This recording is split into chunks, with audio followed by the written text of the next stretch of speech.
السلام علیکم ورحمۃ اللہ وبرکاتہ۔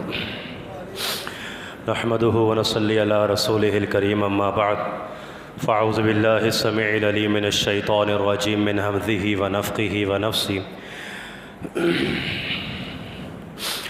وَاعْبُدْ رَبَّكَ حَتَّى يَأْتِيَكَ الْيَقِينُ رَبِّ اشْرَحْ لِي صَدْرِي وَيَسِّرْ لِي أَمْرِي وَاحْلُلْ عُقْدَةً مِّن لِّسَانِي يَفْقَهُوا قَوْلِي رَبِّ زِدْنِی عِلْمًا۔ تمام قسم کی تعریفات اللہ وحدہ لا شریک، مالک ارض و سما، خالق کائنات کے لیے ہیں، اور بے شمار درود و سلام ہوں پیغمبر بحر و بر، شافی روز جزا، حضرت محمد مصطفیٰ صلی اللہ علیہ وآلہ وسلم کی ذات پر، جن کے ذریعے اللہ نے اہل کائنات کی ہدایت اور رہنمائی کا بندوبست فرمایا۔ ماہ رمضان المبارک کے بعد الحمدللہ مرکزی جمعیت اہل حدیث کراچی 2 کے زیر انتظام اور انصرام یہ دعوتی، تبلیغی اور اصلاحی اجتماع الحمدللہ اس کا دوبارہ آغاز ہو چکا ہے، اور ماہ رمضان المبارک میں بھی آپ تمام احباب نے علماء کرام کے دروس سنے، خطابات سنے، اور اس کے علاوہ قرآن کریم کی تفسیر سنی، خلاصہ سنا، اور نیکیاں کی، قیام اللیل کا اہتمام کیا، صدقہ خیرات کیا۔ اللہ رب العزت سے دعا ہے کہ اللہ رب العالمین ہماری ان نیکیوں کو اپنی بارگاہ میں قبول و منظور فرما لے، اور ماہ رمضان کے بعد بھی اللہ رب العزت ماہ رمضان جیسی زندگی گزارنے کی ہمیں توفیق عطا فرمائے۔ ماہ رمضان المبارک چلا گیا، لیکن بھائیوں اور دوستوں، ماں اور بہنوں، روزے اب بھی ہم رکھ سکتے ہیں۔ ماہ رمضان چلا گیا، نمازیں اب بھی باقی ہیں۔ ماہ رمضان چلا گیا، قیام اللیل ابھی بھی باقی ہے۔ ماہ رمضان چلا گیا، تلاوت قرآن اب بھی باقی ہے۔ ماہ رمضان چلا گیا، ذکر و اذکار اب بھی باقی ہے۔ ماہ رمضان چلا گیا، نیکیوں کا سلسلہ اب بھی جاری ہے۔ مغفرت کے دروازے، توبہ کے دروازے، رحمت کے دروازے اب بھی کھلے ہوئے ہیں۔ اللہ رب العزت کو وہی نیکیاں چاہیے اور وہی عبادت چاہیے کہ جس میں تسلسل ہو۔ فرمائے کہ وَاعْبُدْ رَبَّكَ حَتَّى يَأْتِيَكَ الْيَقِينُ، اے پیغمبر آپ کو اس وقت تک اپنے رب کی عبادت کرنی ہے جب تک کہ آپ کو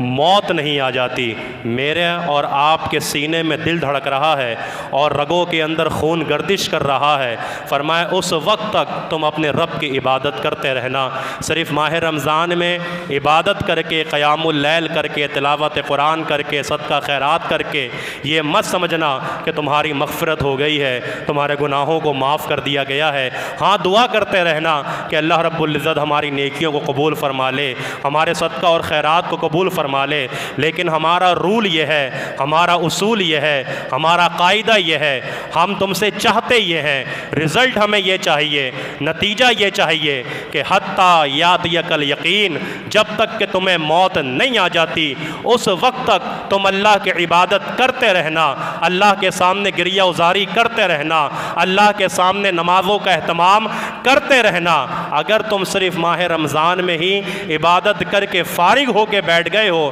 تو پھر یاد رکھو تمہاری تربیت کا کوئی فائدہ نہیں ہوا۔ ماہ رمضان کیوں آیا تھا؟ تربیت کرنے آیا تھا، ٹریننگ کرنے آیا تھا، سمجھانے آیا تھا۔ دیکھو نیکیاں ایسے ہوتی ہیں، 5 وقتہ نماز وقت پہ ایسے پڑھی جاتی ہیں، قرآن کے اوراق کھول کے تلاوت ایسے کی جاتی ہے، قیام اللیل کا انداز یہ ہوتا ہے۔ تو یہ کیوں آیا تھا؟ تربیت کے لیے۔ جب ایک چیز کی ہم تربیت حاصل کر لیتے ہیں، ایک چیز کی جب ہم ٹریننگ حاصل کر لیتے ہیں، پھر اس کے بعد ہمیں ذمہ داری دی جاتی ہے، ڈیوٹی کے اوپر فائز کیا جاتا ہے، بھائی آپ کی تربیت پوری ہو چکی، آپ کی ٹریننگ پوری ہو چکی، لہٰذا لیجئے یہ کرسی اب آپ کے لیے ہے، اب آپ نے اپنے فرائض یہاں نبھانے ہیں، اپنی ڈیوٹی جو آپ نے سیکھی ہے یہاں پوری کرنی ہے، اپنی ذمہ داری جو تربیت لے کر آپ آئے ہیں اب آپ نے یہاں پہ پوری کرنی ہے۔ ہم ٹریننگ لے کے بیٹھ جائیں، تربیت لے کے بیٹھ جائیں اور ذمہ داری پہ جا کے نہ بیٹھیں تو تربیت لینے والا بے وقوف ہو گیا، ٹریننگ کرنے والا بے وقوف ہو گیا۔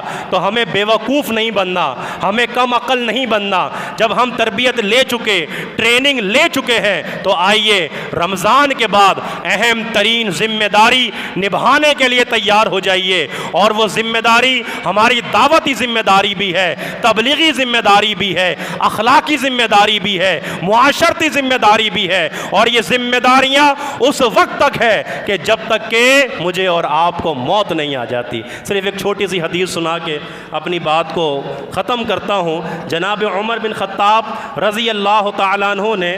ایک موقع پہ سیدنا ابی بن کعب رضی اللہ تعالیٰ عنہ سے فرمایا تھا کہ ابی، کوئی اللہ کے نبی صلی اللہ علیہ وآلہ وسلم کی کوئی ایک ایسی حدیث سناؤ۔ یہ ایسے پلٹ کر کے جائے گا، پریشان ہو رہا،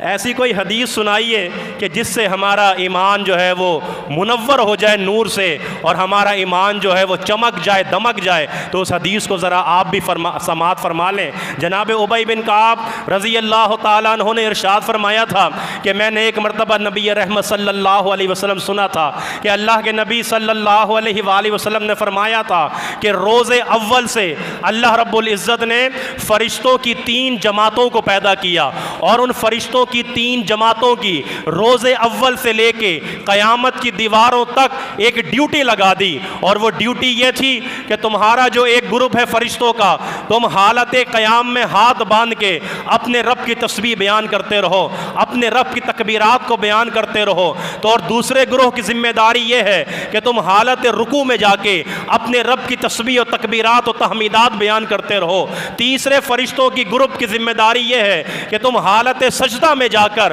اللہ رب العزت کی تکبیرات کو بیان کرتے رہو۔ حاصل یہ ہے کہ تم تینوں گروپس کی ذمہ داری یہ ہے کہ تم نے روز اول سے لے کے روز آخر تک اللہ رب العزت کی عبادت کرنی ہے، اللہ کے سامنے سجدہ ریز رہنا ہے، اللہ کے سامنے گریہ ازاری کرنی ہے، اللہ کی تکبیرات و تسبیحات کو بیان کرنا ہے۔ ابی بن کعب فرماتے ہیں جناب عمر جانتے ہیں کہ جب قیامت قائم ہو جائے گی اور وہ دن آ جائے گا کہ جس دن رب کے عرش کے سائے کے علاوہ کوئی سایہ نہ ہوگا، تو ان کی ذمہ داریاں ختم ہو جائیں گی، اور یہ فرشتے اللہ رب العزت کی بارگاہ میں جب پہنچیں گے تو کیا کہیں گے؟ کہیں گے اللہ حق تو یہی ہے، اللہ سچ تو یہی ہے کہ ہم روز اول سے لے کے روز آخر تک تیری عبادت کرتے رہے، تیرے سامنے گریہ ازاری کرتے رہے، تیرے سامنے سجدے میں رہے، تیری تکبیرات و تسبیحات کے ترانوں کو بیان کرتے رہے۔ اللہ سچ تو یہی ہے، لیکن اللہ ہم یہ بات کہہ دینا چاہتے ہیں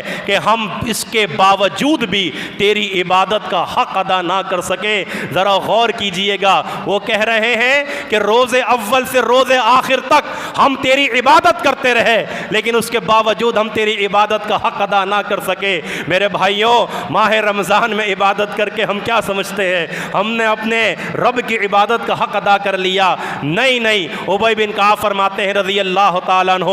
دوسری بات جو وہ فرشتے کہیں گے، ان کا جو گروپ ہے فرشتوں کا، وہ یہ کہے گا اللہ یہ تو حق ہے اور سچ ہے کہ ہم تیری عبادت کا حق ادا نہ کر سکے، لیکن اللہ ہم یہ ببانگے دہل کہتے ہیں اور ڈنکے کی چوٹ کہتے ہیں کہ ہم روز اول سے روز آخر تک تیری عبادت تو کرتے رہے، تیری عبادت کا حق ہم ادا نہ کر سکے، لیکن ہم یہ بات بھی برملا کہتے ہیں کہ ہم نے تیری عبادت میں کسی دوسرے کو شریک نہیں کیا، ہم صرف تیری عبادت کرتے رہے۔ میں اور آپ بھی آج اللہ رب العزت سے یہ بات کہیں اور برملا کہیں کہ یا اللہ ہم نے نمازیں پڑھی ہوں گی، ماہ رمضان میں عبادات کی ہوں گی، اللہ غلطیاں ہوئی ہوں گی، کوتاہیاں ہوئی ہوں گی، سستیاں بھی ہو چکی ہوں گی، اللہ بہت سارے ایسے کام انجام دیے ہوں گے کہ جس سے شاید تو ناراض ہو جائے، لیکن اللہ اپنی رحمت سے ہمیں معاف کر دینا، کیونکہ ہم بھی برملا ڈنکے کی چوٹ اور میری جماعت کا مسلک کا منہج کا ایک ایک فرد یہ دعوت دیتا ہے اور اس چیز کا اعلان کرتا ہے کہ ہم عبادت میں اگر کمزور ہو بھی سکتے ہیں، لیکن اللہ ہم مشرک نہیں ہیں، ہم بدعتی نہیں ہیں، ہم صحابہ پہ تبرہ کرنے والے نہیں ہیں، ہم اہل بیت کے دشمن نہیں ہیں۔ الحمدللہ اس کائنات میں جہاں بھی میری جماعت کا، میرے مسلک کا، میرے منہج کا ایک فرد ہے، ایک بچہ ہے، ایک خاتون ہے، ایک بچی ہے، اللہ کے حکم سے مواحد ہے، متبع سنت ہے، صحابہ سے محبت کرنے والے، اہل بیت سے محبت کرنے والے ہیں، الحمدللہ۔ تو میرے بھائی اور دوستو، علماء علماء کرام کی ایک کثیر تعداد موجود ہے۔ میری گفتگو خلاصہ یہی ہے کہ جس طرح رمضان میں نیکیاں چل رہی تھی اس تسلسل کو قائم رکھیے گا، 5 وقت نماز کی پابندی کیجئے گا، نوافل کا اہتمام کیجئے گا، تلاوت قرآن کا اہتمام کیجئے گا، قرآن پہ غور و تدبر کیجئے گا، قرآن کو سیکھیے گا،